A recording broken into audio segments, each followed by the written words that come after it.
So why do we care so much about the Proto-Indo-European language? Why is there a whole section of your book dedicated to just this one language family? I've already said it. There's almost half of the world's population today. If you're assuming that there was about 7.5 billion people on Earth, almost half of the world is speaking a Indo-European language. And not only are so many people speaking an Indo-European language, but it is diffused over such a vast chunk of the world's land with people living on it. So you got to think, I mean, I've got a map here that shows, I'll flip back in a second, but this map here, every single color represents an Indo-European language of some sort. And this is a huge swath of Eurasia, all right? Europe, Russia, Central Europe, the Middle East, Asia, all these people are speaking Indo-European language. And that doesn't include, we know that English and Spanish and Portuguese are all going to be Indo-European languages. So we already know that you've also got the Americas are speaking Indo-European languages. Parts of Africa speak it as a native language, and also many more parts of Africa speak it as a secondary language. Australia. So you can see that the reason why we spend so much time looking at the Indo-European is not because we think English is so great, even though we may think that, but it's really because we're thinking about so many people on Earth today speak an Indo-European language. So why? How did that come to be? All right, so yeah, we've already looked at this. Another thing too about this is that when you think about the globalized world in which we live, most of your MDCs today are speaking Indo-European languages like the Spanish, the most widely spoken as a native language, the most widely spoken Indo-European language is Spanish. English doesn't have as many native speakers as Spanish does, because you got to think about the Central and South America as well. Don't overcomplicate what you need to know about language families. You're studying geography, you're looking at the spatial context of world languages. So really, when you think about this, there's a lot of stuff on these maps. There's a lot of stuff on these language family charts that, it looks pretty intimidating. What is Occitan? I don't even know how you say that. I know what Catalan is. There's a bunch of different Romance languages, but really, I'm going to break it down and help you kind of know how to gear your studying for these things. And one of the best ways to do this, I guess I don't want to get too far ahead of myself. One of the best ways to do this is to focus really on, I would say focus on these ones right here more than anything else.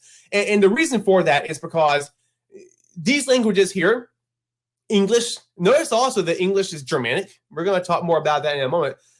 French, Spanish, Italian, Portuguese is very, very widely spoken as well. These are some of your bigger languages. You also want to know Balto-Slavic, because you want to think about Russia and basically most of your Eastern European countries.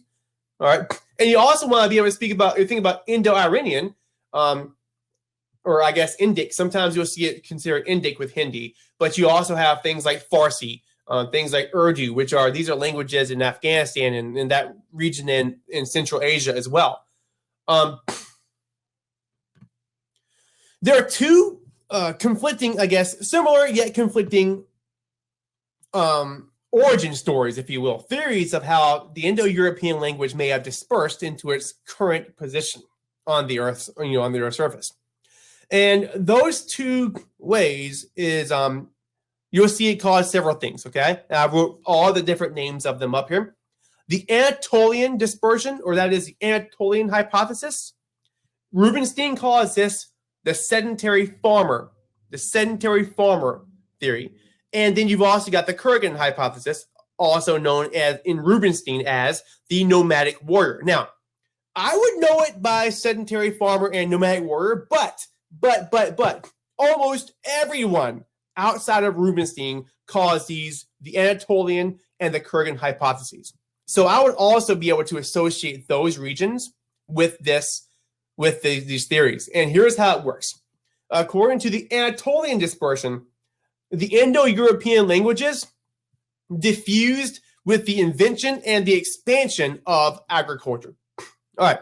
So what we're assuming here is that last week we talked about diffusion. All right, we looked at expansion, diffusion versus relocation. Well, according to this guy, Colin Renfrew, okay, sometimes you'll see this called the Renfrew theory.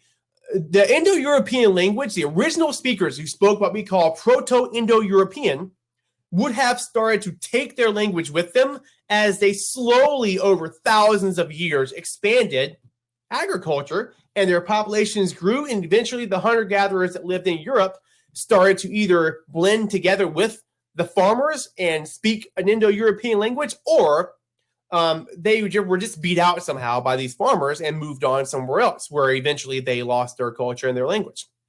All right. The opposing theory, the Kurgan hypothesis. I didn't put the name of the lady. It was a lady. What was her name? I can't believe it. I can't think of it off the top of my head. It was another scientist about the same time as Colin Renfrew proposed this Kurgan hypothesis. And the way this works is around the base of the Caucasus Mountains, around the steppe region over here near the Black and the Caspian Seas, you've got these Kurgan warriors.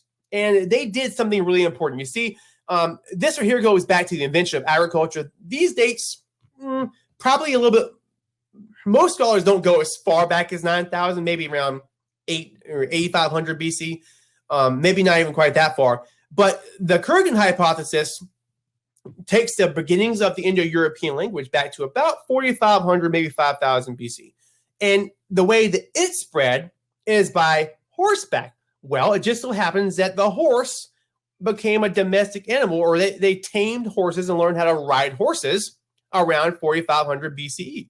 So with the invention of that, people now can ride really far and really fast. These nomadic warriors would have learned how to drink animal milk, for example. So if they were riding horses, they may have drank some milk from these animals in order to sustain themselves for a long amount of time on horseback or for long amounts of travel. And according to the Kurgan hypothesis, these warriors ended up sweeping through Europe over the next several hundred, maybe 1,000 years, and eventually conquered all of the peaceful nomadic tribesmen or whoever it is that lived in Europe, speaking whatever language they used to speak, and replaced them with people that spoke an Indo-European language that they would have learned from the Kurgan warriors. So maybe that's a little bit brutal.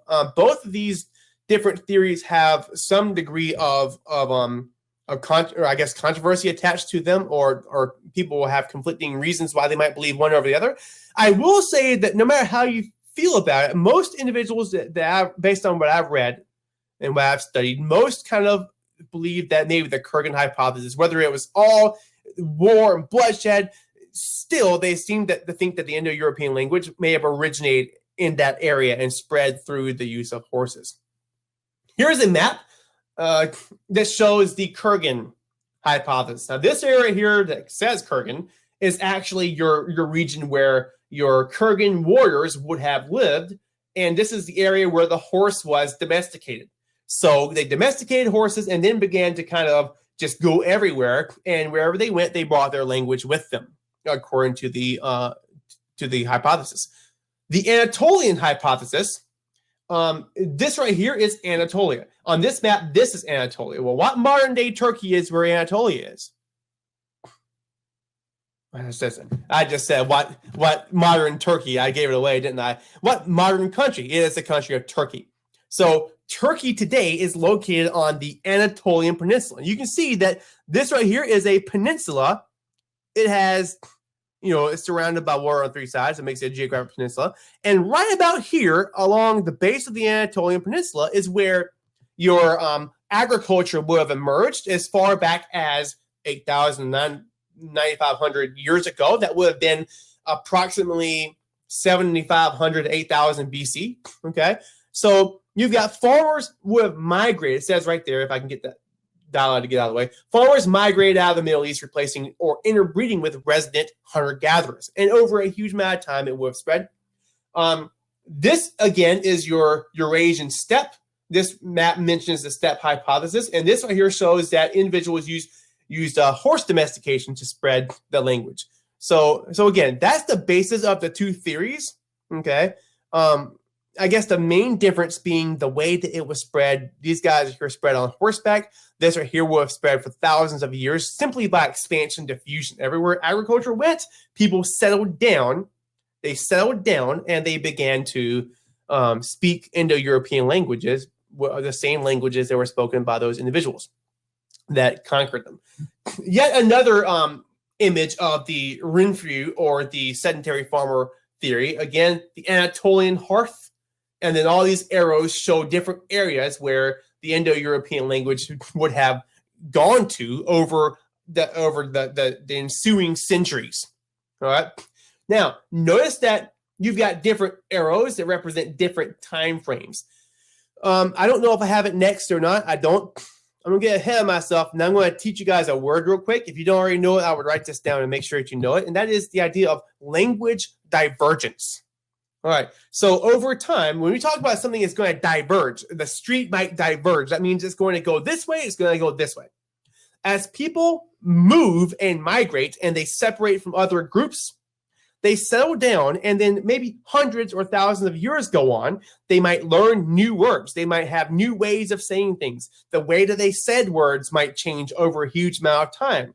And the next thing you know, they might have, two languages might become completely unintelligible. If I'm speaking right now with someone who speaks French, I can't understand French.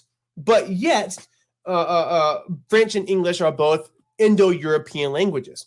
The reason I'm saying this is because by the time this language is spreading over these thousands of years, it is already different. All right, these guys aren't speaking the same language that was spoken over here in 8500 BC.